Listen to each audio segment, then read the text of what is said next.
Edicioni presidentit pret informacione edhe më të plota sipas standardeve më serioze.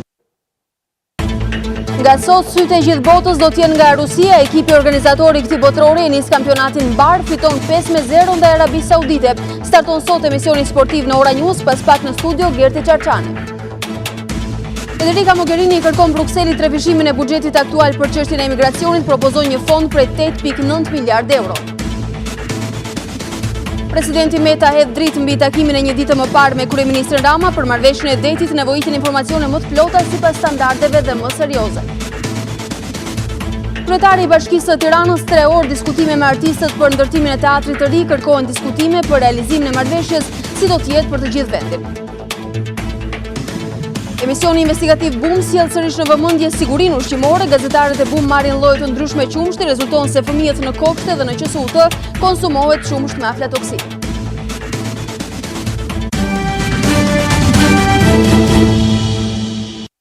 Të nderuar shikues, mirëmbrëma, mirë se vini në edicionin qendror të lajmeve këtu në ekranin e Ora News. Kampionati botror Rusi 2018 startoi sot me ndeshjen Rusi-Arabi. Ceremonia hapse startoi 30 minuta para fillimit të takimit, ku performoi dhe këngëtari me famë botrore Robbie Williams, e më pas u bashkua edhe sopranoja ruse Aida Garifullina, të cilët ngritën në këmbë 80.000 të pranishmit në stadiumin Luzhniki të Moskës. Pas ceremonisë, fjalën e mori presidenti i Rusisë Vladimir Putin dhe presidenti i FIFA-s Gianni Infantino. Takimin startoi në orën 17 me arabët që luajnë të parët topin nga qendra e mesit fushës. Rusët dominojnë gjithçka në këtë takim duke shënuar plot 5 gola. Sfida zhbllokohet shumë shpejt që në minutën e 12 me autor Gazinski, i cili realizoi me kokë. Goli i dytë erdhi në fundin e takimit me anë të qershev, i cili goditi fort duke mos i dhënë asnjë shans portierit arab. Në epërsi të 2 golave përfundoi pjesa e parë e këtij takimi. Ndërkohë në të dytën janë sërish vendasit që e dominojnë. Për trefishimin e rezultatit mendoi Xhuba duke kërkuar topin në rrjet pas një goditje me kokë. Ndërkohë në të 90 minutë shënoi një tjetër gol spektakular nga Jarzone Erishiev duke shënuar golin e 4 të këtij takimi. Goli i 5 në këtë sfidë u shënua në minutën shtesë, ku realizua një gol mjaft i bukur dhe pikërisht nga goditja e dënimit. Kampionati Rusi 2018, siç e pam edhe nga pamjet paraprakje të ndeshjes së parë, ka nisur sot zyrtarisht në stadiumin Luzhniki, por ndërkohë entuziazmi nuk mungon në asnjë rast as në Shqipëri, ku edhe sportdashët kanë prekur nivele rekord në çdo rast. Megjithatë, do të jetë njohësi i mirë kësaj fushë moderatori i emisionit Ora Scanner, i cili do të na servojë një panoramë më të plotë në këto momente për gjithë muajin dhe ditët në vijim. Gerti Qarçani, mirëmbrëma, mirë se erdhe. Alba, mirëmbrëma gjithë teleshikuesve, natyrisht në këtë manifestim të madh sportiv të futbollit. Njerën 4 vjetë me kampionatin botror dhe njerën 2 vjetë me kampionatin europian. Dëshira të ishte gjithve të ishte Shqipëria në këtë botror. Nuk ka qenë e mundur, ka qenë europian, do të kemi mundësit, shanset dhe do të guxoj për më shumë. Megjithatë, sot ka nisur një kampionat ku, le të themi, sytë e gjithë shqiptarëve, si kundër edhe sytë e gjithë globit, janë të fokusuar në Rusi, aty ku do të bëhet një kampionat i bukur, do të ketë mungesa të mëdha, do të jetë një botror, le të themi, pa shumë krip. Referuar faktit jo thjesht se jam unë tifoz italian, po ka shumë tifoz italian që nuk do ta kenë Italinë e tyre. Në këtë kampionat botror, si kundër edhe shumë tifoz hollandez, që nuk do të kenë Hollandën. Natyrisht është një event botror që nis me një zhvillim pak më përpara me largimin e befasishëm të trajnerit të Spanjës pas vendimit të Federatës Spanjolle, por do të ketë, le të themi, kandidatët potencial për ta marrë këtë Kupë Bote: Brazili, Gjermania, Spanja, Argentina, natyrisht skuadra tjera të cilat janë, por edhe Franca, që janë kandidate potenciale. Shqiptarët i kanë sytë aty, shqiptarët janë të ndarë, nuk di me kë bën tifoti, po megjithatë janë të ndarë në shumë skuadra. Unë bëj tifo me Brazilin si një informacion paraprak, megjithatë do të kemi mundësi ta ndajmë edhe në emisionet e ardhshme. Megjithatë, për sportdashësit shqiptar të cilët do ndjekin ekranin e Ora News, çfarë do të ofrojmë ne në ditët në vijim, në këto 30 ditë të ardhshme, ku do të ketë, besoj, plot entuziazëm edhe dinamike edhe në ekranin tonë? Absolutisht, kurse si nuk mund të mungonte, nuk mund të evitoj, e bënte apo nuk e bënte Gerti, është histori tjetër, nuk ka rëndësi, por në një ekran të tillë informativ nuk mund të mungonte kurse si një transmetim sportiv, le të themi, në mbyllje të një dite të kampionatit botror, si do të jetë edhe një show i tillë i përnaçëm, i për çdo mbrëmshëm, duke nisur nga sot në orën 22 e deri në përfundim të këtij kampionati më 15 korrik, ku do të përcaktohet edhe fituesi. Do të kemi shumë miq, biletat do të jenë për të tërë, sepse le të themi specifika e një kampionati botëror apo specifika e një kampionati europian i përfshin të gjithë në një tavolinë trumbullakët, në një studio ku flitet për botërorin, kur flitet jo thjesht në anën teknike, por transmetohen ndjesitë e shumta që nga fëmijët, që nga tifozët e shumta, që nga vajzat, që nga femrat që në rastet konkrete janë edhe, le të themi, e kanë të zënë agjendën e tyre të ditës edhe me botërorin. Ka nisur vetëm sot, ka nisur me një Rusi-Arabi, po do të vinë skuadrat e mëdhaja dhe jo më vonë se nesër do të zbresin fush Portugalia me Spanjën. Por le të themi që Ora News do të ofrojë atë të cilën kurse si nuk mund ta shmangte dot. Më duhet ta rithem këtu, e rithem shpesh që insistusi kryesor dhe le të themi inspiruesi insistusi është dhe presidenti i Radio Televizionit Ora News, zoti Ndrojqi, i cili jep një hapësirë çuditërisht më shumë se sa të madhe sportit, dhe kjo është për t'u përshëndetur. Këtë nuk e them në aspektin e raportit servilizmit, por në respektit të eventit institucionit. Për të vlerësuar hapësira dhe për audiencën tonë e cila e do sportin dhe do të ketë mundësi të na ndjek çdo natë në orën 22, apo jo? Çdo natë në orën 22 do të jem bashkë me Stelën, një kolege me të cilën kam bërë botërorin e Afrikës së Jugut të vitit 2010 në një ekran tjetër, dhe ku natyrisht kemi shumë për të folur, kemi shumë për të përcjell, kemi shumë për të pritur miq, përfshirë edhe ju në një ditë të bukur të Brazilit, pse jo, edhe shumë figura tjera të ekranit. Jemi miq e koleg dhe si kundër, jo vetëm nëpërmjet televizionit, por duke përfshirë shtresat ndryshme, do t'i mirëpresim çdo mbrëmje.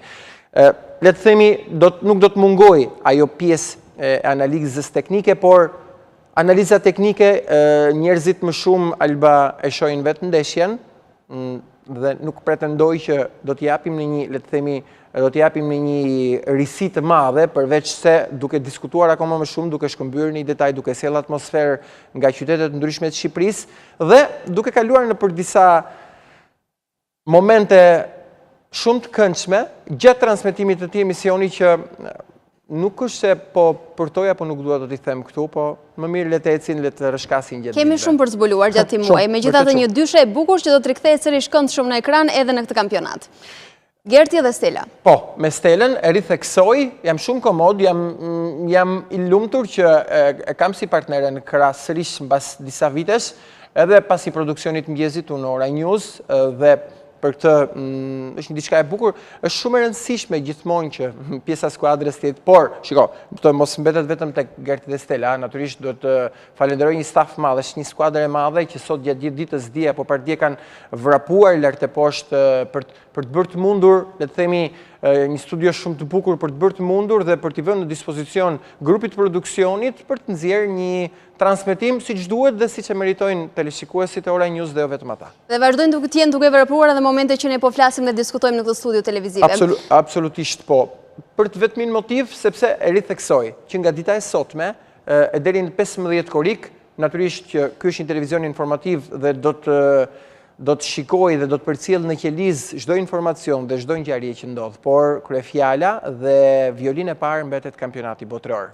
Ndërkohë të ftuarit, protagonistët e Ora Scanner në këtë muaj si do të përzgjidhen? Do të keni kritere apo do të jenë nga të gjitha fushat? Do të kemi në tavolinën tonë? Janë nga të gjitha fushat, absolutisht. Jam munduar të themi të bëj një rishpërndarje nga edicioni gjatë i kampionatit, një rishpërndarje, por alba janë sikundër e thënë nga të gjitha fushat, sepse i përfshin botërori të gjithë. Dhe në një tentative sipër, qoftë nëpërmjet tashmëriteve sociale apo mjeteve të komunikimit, dëshira është e madhe për të qenë pjesë. Hapësira është e bollshme, janë 8 të ftuar çdo mbrëmje, përfshirë edhe lidhje direkte që do të kemi nga qytetet e ndryshme, por edhe nga zonat e ndezura të Tiranës.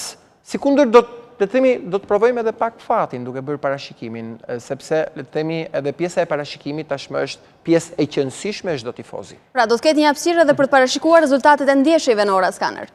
Po, patjetër. Dhe për të parashikuar rezultatet e ndeshjeve dhe edhe ajo ka brenda sekretin e saj.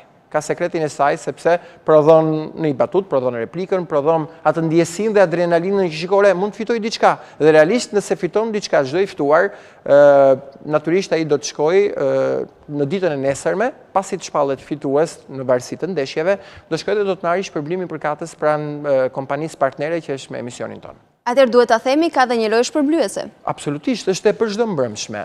Në çdo mbrëmje do të ketë një lojë shpërblyese që është ajo loja e parashikimit, asgjë tjetër. Absolutisht nuk dua ta anashkaloj fjalën bast, po le ta themi parashikim të ndeshjes, më tingëllon më mirë. Parashikim dhe shpërblime. Absolutisht, nëse është fitues, kompania partnere që është pranë emisionit do t'i përgjigjet çdo të ftuari nëse ai do të shpallet fitues. Si një njohës i mirë i kësaj fushe, si e ka parë Gerti ndeshjen e parë, fillimin e këtij kampionati mbarsi? Ndeshja e parë ka qenë, le të themi, bereqet. 5 gola.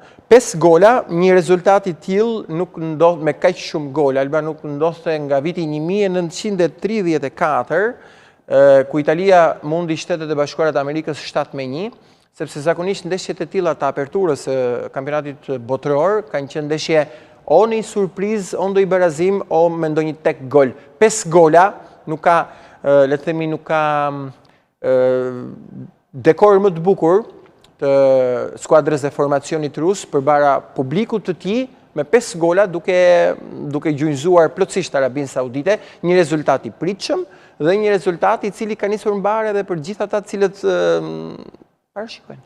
Pra bollshëm, por edhe një rezultat historik njëkohësisht. Historik, pra i theksoj përse për këtë nivelit golave. 5 golat shënuar, pash për efektet të punës nuk shënoheshin që prej një rezultati tillë mungonte që prej vitit 1934 e ritheksoj për ndeshjen hapse të kampionatit.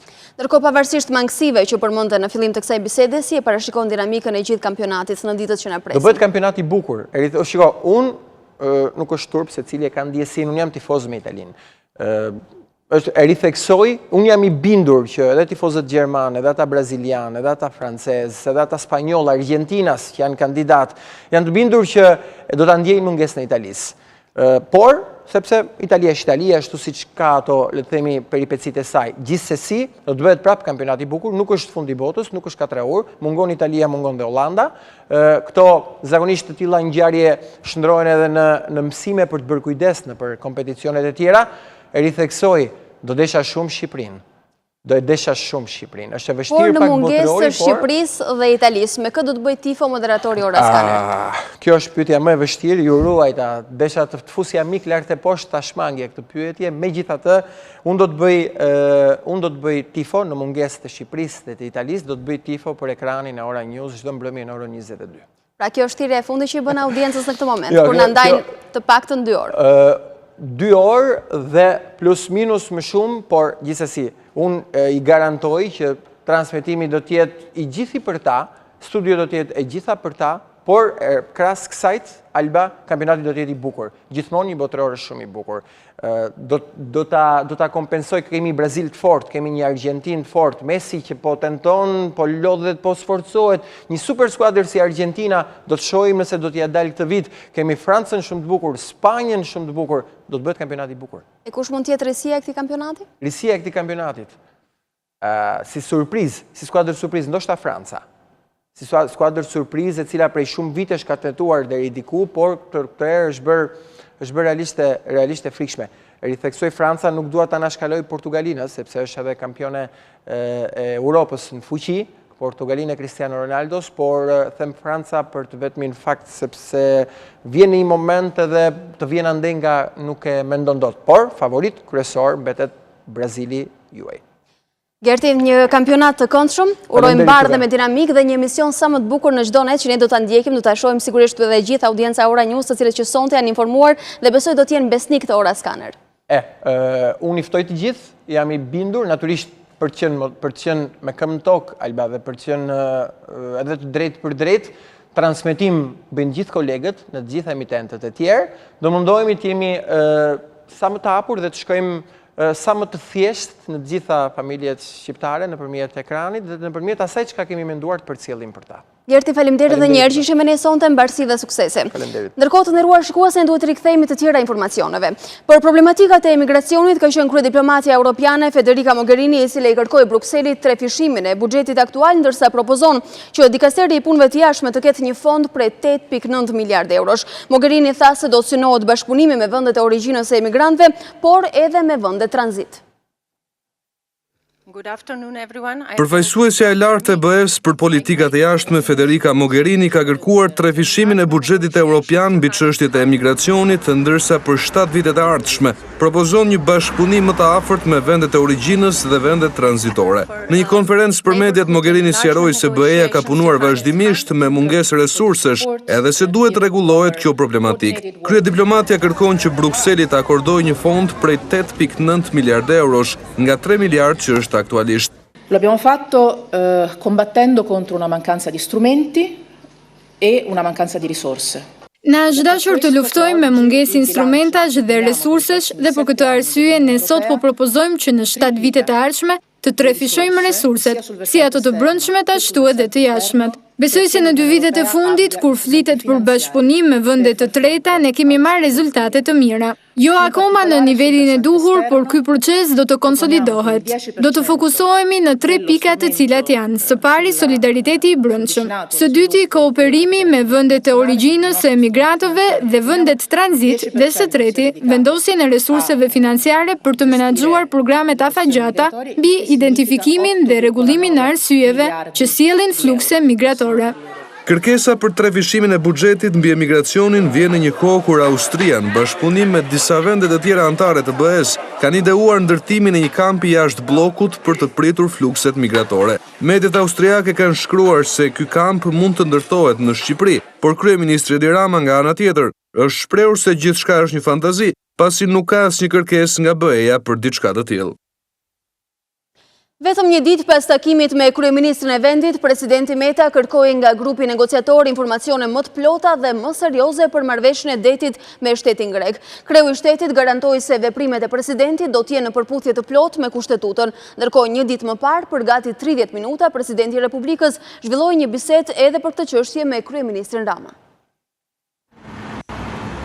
Informacione më të plota sipas standardeve më serioze për sa i përket marrëveshjes së detit me Greqinë. Pa dhënë shumë detaje, presidenti i Republikës ka bërë me dije se ka qenë kjo çfarë ka diskutuar një ditë më parë me kryeministrin Edi Rama në një takim të zgjatur më pak se një orë. Duke u përgjigjur interesit të medias, Meta garantoi se vendimet e presidentit do të jenë në përputhje me kushtetutën. Institucioni i presidentit pret informacione edhe më të plota sipas standardeve më serioze. Gjitha vendimet e institucionit presidentit do të jenë në përputhje me kushtetutën. I pyetur për mundësinë e ngritjes së një kampi refugjatash në Shqipëri, presidenti Meta tha se çdo vendim i rëndësishëm duhet të marrë konsensun e parlamentit dhe institucioneve të tjera. Çdo vendim duhet të merret në dialog të qeverisë me parlamentin, me gjithë institucionet e tjera. Po, ç'mendim ka kreu i shtetit në lidhje me negociatat dhe nëse përpjekjet e qeverisë e meritojnë një vendim pozitiv? Në këtë pikë, kreu i shtetit duket se mendoi njësoj si opozita. Çelja e negociatave e ndihmon Shqipërinë që të adresojë edhe më mirë, edhe më me efikasitet, edhe luftën kundër korrupsionit, edhe kundër krimit organizuar, edhe reformën në administratën publike, pra në gjitha çështjet kyçe. Meta e quajti një lajm shumë të mirë për drejtësinë kalimin e Bashkim Dedjas në procesin e vettingut, ndër të tjera bëri edhe thirrje që ketë të nisë funksionimin për të pasur mundësinë e ngritjes së gjykatës kushtetuese. Kryetari i Bashkisë Tiranës, Erion Veliaj, në takimin e zhvilluar me aktorët, ka theksuar nevojën për ndërtimin e një teatri të ri. Sipas tij, në kushtet që është, godina nuk mund të ofrojë asnjë kusht minimal për qenë i tillë. Sa i përket ligjit të dërguar në kuvend, ai u shpreh se parashikohet vetëm nisja e studimit, ndërsa për marrëveshjen finale do të ketë edhe negociata të tjera. Nga ana e tyre, aktorët kanë nënvizuar rëndësinë historike të teatrit kombëtar. Kryetari i Bashkisë së Tiranës, Erion Veliaj, zhvilloi një tyrezë të gjerë konsultimi me artistë mbi çështjen e teatrit kombëtar. Në prezencën e ministres së Kulturës Mirela Kombaro, Veliaj e rënditi të paktën 3 argumente që sipas tij çojnë në konkluzionin që teatri duhet të rindërtohet. nëse do t'i bënim një ekuivalentim për rreth 9.500 metra katror, do t'ishin 30 milion euro, duke pas parasysh investim për 3.000 eurosh për metër katror, që të ketë të gjithë parametrat e një teatri modern. Pjesë të nostalgjisë. Në projektin e ri është e gjitha e hapur për diskutim dhe nuk kemi limit të fantazisë. Pse aty, pse ka i vend, sepse kam dëgjuar disa faktorë politik që thonë çoj ke bregu lumit, çoj në Kashar. Unë besoj që ai nuk meriton përgjigje. Ndërsa sa i përket ligjit të paraqitur për votim në kuvend, ai shprehet se drafti është për nisjen e bisedimeve për ndërtimin dhe nuk duhet ngatëruar me ndërtimin. Pra nuk është ky drafti final. Unë sapo ju thash, doni që të bëjmë një përfaqësi? Ftesë më të hapur që ta negociojmë, pra ti e dikush prezant. Po them Genc Fuga. Është prezant aty dhe thot po. Aktorët kanë shprehur idenë se duhet një teatr i ri, por në bazë të një studimi. Si te varrezat e dëshmorëve atje është një gur i bukur, edhe është një plakë e shkruar bukur, thonë këtu deri në vitin kaq ka qenë varreza e dëshmorëve. Gjithë ai kompleksi i teatrit është një gjë që mund të ruhet dhe për këtë kam dhe pazarin e ri Tiranës, siç e thash, dhe pazarin e Korçë. E do një teatr të mirë, të ri, një teatr kështu që mund të vej 100-200 vjet, siç e kanë dhe qytetet e tjera të Ballkanit. Dhe e meriton Tirana. Përfundimisht, nëse do vazhdoni të dëgjoni gjithë sa jemi këtu, ne nuk do marrojmë kurrë.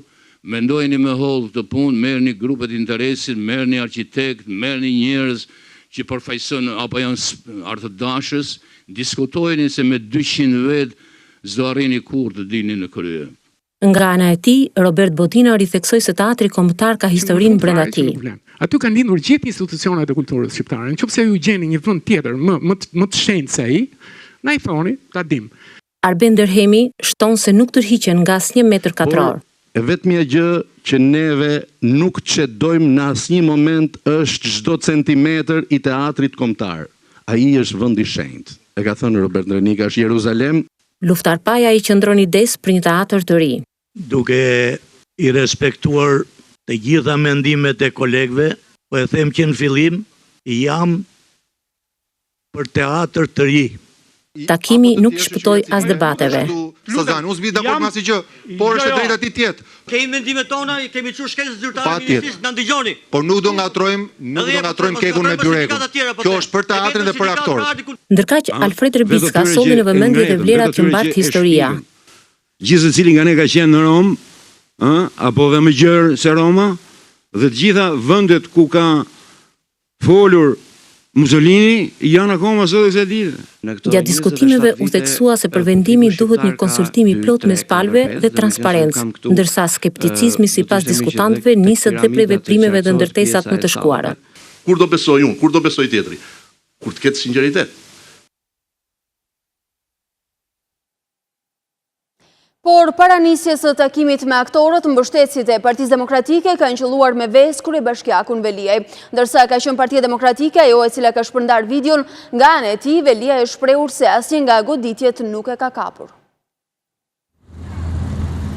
Të rinjtë e Partisë Demokratike e kanë pritur kryetarin e Bashkisë së Tiranës në hyrje të godinës ku u zhvillua takimi me aktorët. Një prej tyre ka goditur dhe me vezë duke akuzuar për shembin e teatrit kombëtar. Në videon e shpërndar prej Partisë Demokratike shfaqen dhe disa persona që kanë ndërhyrë për të ndaluar mbështetësit e demokratëve. Gjatë takimit me aktorët, Veliaj ka ironizuar dhe sjelljen e mbështetësve të Partisë Demokratike. Tani unë e di që ti je i mitis dhe i peshkut, po tani do rim ke tema e aktrimit sot. Edhe sot dole tu që erdhët dhe vezë aty s'kishit as nishan, me atë nishan që ju ka çu luli, s'keni gjon vi. O dhe 10 vezë nuk nxuri asnjë. Ushtroni çik për shumë. Mimi, mos e ulini nivelin e bisedës. Kur unë e përballoj me sportivitet atë sulmin Alaisis, ju duhet parloni me sportivitet një batut time.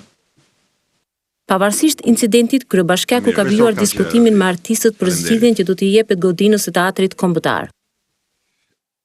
As ndërhyrja e Bankës së Shqipërisë nuk e ka ndalur rënjën e euros, e cila pësoi një rivlerësim të vogël që zgjati vetëm 2 ditë. Kështu monedha europiane është rikthyer dobësimit përballë lekut shqiptar, ku vetëm në 3 ditë ka humbur mbi 2 pikë përballë lekut shqiptar.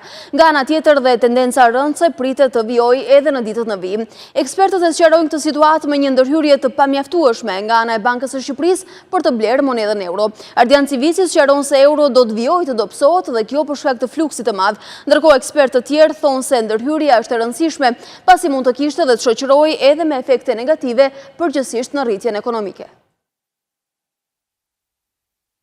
Monedha kombëtare leku ka fituar përsëri pikun drejt euros pavarësisht ndërhyrjes së Bankës së Shqipërisë. Aktualisht 1 euro po shkëmbet me 126 lek, duke humbur më shumë se 2 pikë brenda 3 ditëve. Eksperti Ardian Civici shprehet se ky zhvlerësim ka ardhur si pasojë një ndërhyrje të pamjaftueshme të Bankës së Shqipërisë, por edhe si rezultat i efekteve sezonale që kanë shtuar euro në qarkullim.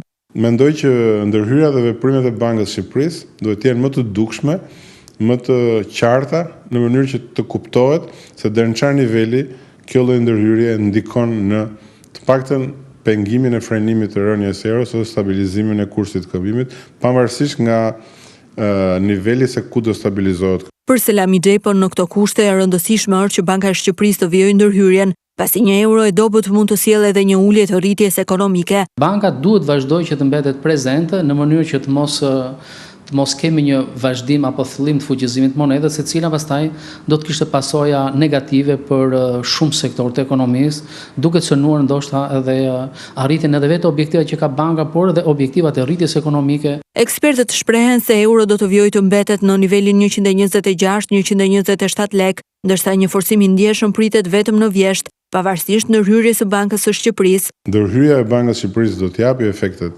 e veta. Një lloj stabilizimi do ketë, ndoshta në një nivel 26 ose 126 ose 127, me sa duket. Në përgjithësi sezonaliteti gjithmonë ka qenë prezent, në fakt intensiteti faktorëve sezonal ka qenë prezent, ku kërkesa për lek shqiptare fuqizohet, gjë që ushtron gjithmonë presion për fuqizimin e monedhës tonë kombëtare. Banka e Shqipërisë ndërhyri në treg për të blerë euro 6 ditë më parë, për të mos lejuar zhvlerësimin e monedhës europiane. Kjo mas dha efekte vetëm për disa ditë, ku euro arriti vlerën më të lartë prej 128.34 lekësh, duke nisur më pas përsëri rënien. Riparimi i autostradës Tiranë-Durrës do të ndërpritet gjatë fundjavës për të rinisur përsëri ditën e hënë. Autoriteti rrugor dhe policia rrugore bëjnë me dije se ndalimi i punimeve është bërë për të lehtësuar qarkullimin e pushuesve gjatë fundjavës. Punimet në autostradën Tiranë-Durrës do të ndërpriten gjatë fundjavës. Sipas autoritetit rrugor shqiptar dhe policisë rrugore, kjo mas është marrë me synim lehtësimin e lëvizjes së pushuesve që frekuentojnë plazhet gjatë fundjavës. Ndërkohë që autostrada do të jetë e hapur në të dyja drejtimet nga dita e premte ora 12 deri mëngjesin e së hënës në orën 6. Aktualisht po punohet në segmentin më të dëmtuar të autostradës Vorma-Minas, i cili sipas autoritetit rrugor shqiptar dhe policisë rrugore do të përfundojë deri ditën e premte në orën 12. Ndërkohë ditën e hënë në orën 6 do të mbyllet segmenti Mamina-Suk, ku do të vijojë sërish ndërhyrja. ARSH dhe policia rrugore do të informojnë gjatë ditës së diel për orientimin e trafikut gjatë kësaj ndërhyrjeje në këtë segment. Punimet në autostradë pritet të zgjasin deri në fund të muajit qershor dhe kapin një kosto prej 615.000 eurosh me fondet emergjente të Bankës Botërore për Mirëmbajtjen. Ish shefi i misionit Euralius vlerëson procesin e vetingut, ndërsa kërkon që kontrolli i gjyqtarëve dhe prokurorëve të përshpejtohet. Ai theksoi se procesi është i nevojshëm për pastrimin e sistemit të drejtësisë nga të korruptuarit, ndërsa sipas monitorimit të Komitetit Shqiptar të Helsinkit, deri në muajin maj ka pasur 736 ankesa te Komisioni i Pavarur i Kualifikimit për gjyqtarët dhe prokurorët, të cilët janë aktualisht pjesë e sistemit. Procesi i vetingut po funksionon sipas standardeve, por duhet të përshpejtohet. Ish shefi i misionit Euralius në Tiranë, Rainer Deville, theksoi se ky proces është i nevojshëm për luftën ndaj korrupsionit dhe pastrimin e drejtësisë. We can say that we have a legal framework. Rezultatet deri tani tregojnë se procesi ka qenë i drejtë dhe i pandikuar nga komentet politike. Nëse të gjithë aktorët do të japin mbështetje procesit, atëherë do të kemi një proces që ecën me shpejtësi pa cënuar cilësinë.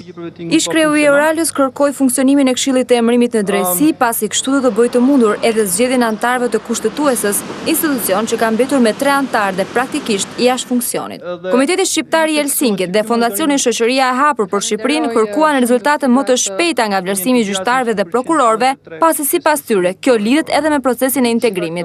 Është një proces që është pashmangërisht i lidhur, do të thonë në mënyrë esenciale, me procesin e integrimit evropian. Kjo reformë ka qenë një, do thoya, tërmet, një shkundje e madhe e sistemit. Numri i ankesave që qytetarët i kanë drejtuar Komisionit të Pavarur të Kualifikimit ka qenë i konsiderueshëm, çka tregon besimin e tyre tek procesi dhe institucionet. Sipas monitorimit të procesit të vetingut nga ana e Komitetit Shqiptar të Helsingut, rezulton se deri në muajin maj ka patur 736 ankesa tek KPK-ja për gjyqtarët dhe prokurorët. Ndërkohë, Komisioni i Pavarur i Kualifikimit zhvilloi seancën dëgjimore me prokurorin e apelit Gentian Trenova, njëherë antar i Këshillit të Emërimeve në Drejtësi. Bazuar në informacionet e servirura nga LDKPI, KPK tha se ka konstatuar probleme me deklarimin e pasurisë. Po kështu relatoria tha se në aspektin profesional janë gjetur probleme në lidhje me zgjidhjen që prokurori u ka dhënë disa çështjeve. Komisioni i Pavarur i Kualifikimit zhvilloi seancën dëgjimore me prokurorin e apelit Gentian Trenova, i cili është dhe njëkohësisht dhe një nga antarët e Këshillit të Emërimeve në Drejtësi. Në kuadër të procesit të vetingut për Trenovën, hetimi ishte kryer në 3 komponent: pasurinë, integritetin dhe aftësinë profesionale. Po ndërsa integritetin kishte rezultuar pa probleme, komisioni nuk kishte arritur në të njëjtin konkluzion dhe për 2 komponentet e tjerë, pasurinë dhe anën profesionale. Sipas relatores Brunilda Bekteshi, hetimi i thelluar mbi pasurinë ka gjetur se Trenova ka mungesë zburimesh financiare të lishme, ka fshehur pasurinë dhe ka kryer deklarim të rrem në lidhje me një apartament në Tiranë, për të cilin ka 2 kontrata. Fillimisht ky apartament kishte vlerën e 40.000 eurove, ndërsa në kontratën e dytë ishte në vlerën e 1.9 milion lekëve, ndërkohë që për blerjen e tij prokurori kishte marrë një kredi në shumën e 28.000 eurove. Bekteshi tha se Trenova ka ndërmarrë veprime efektive në zyrën e pasurisë së paluajtshme, pasi ka shtuar një kat në apartamentin e tij dhe më pas ja ka dhuruar vjerrës, duke u ndalur te aftësitë profesionale të prokurorit të apelit të Tiranës. Komisioni i Pavarur i Kualifikimit ka sjellë një rast kur Gentian Trenova ka pushuar hetimet për pasurinë për një person me inicialet VL, të arrestuar nga policia greke me një sasi të konsiderueshme kanabis dhe një pistolet. Sipas policisë, ai kishte shumë para në bank dhe prona. Policia e kallëzoi te krimet e rënda dhe Trenova e pushoi hetimin, tha Bekteshi. Ndërsa rasti i dytë ishte në lidhje me hetimin e një rasti korrupsioni të një prokurori. Në këtë rast kishte si provë dhe një përgjigje telefonik. Për këtë rast, prokurori ka mbyllur hetimet, madje subjekti është drejtuar gjykatës për azgjesimin e materialit, kërkesë kjo i pranuar nga gjykata.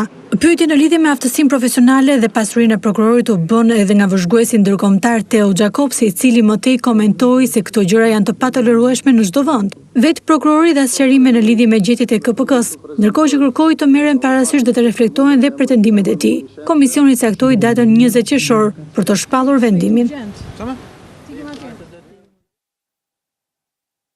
Emisioni investigativ BUM në Ora News solli sërish në vëmendje sigurinë ushqimore.